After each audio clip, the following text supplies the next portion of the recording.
سچی ہے، اور میں سمجھتی ہوں آج ہماری قوم کے لیے بھی ایک بہت خوشی کا موقع ہے، اور مجھے بتانے میں آج نہ صرف خوشی اور بلکہ ایک فخر محسوس ہو رہا ہے کہ آج ہم ایک ایسے عالمی جانور کا دن منانے جا رہے ہیں جو ہمارا نیشنل جانور ہے۔ آپ سب کو علم ہوگا کہ 2 مئی کو یونائٹڈ نیشن کی جو جنرل اسمبلی ہے، اس میں 24 مئی کا جو دن ہے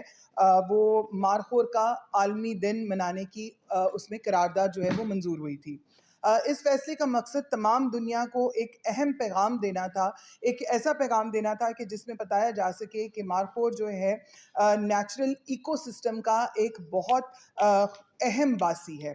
نہ صرف یہ کہ اہم باسی ہے بلکہ انفارچونیٹلی میں سمجھتی ہوں کہ ہم جہاں پر اپنے تمام ان جانوروں کی بات کرتے ہیں، ہمارے انسانوں کا جو رویہ سم ٹائمز غیر سنجیدہ سرگرمیوں کی وجہ سے وہ بہت سارے خطرات سے دوچار ہوتے ہیں۔ اللہ تعالیٰ نے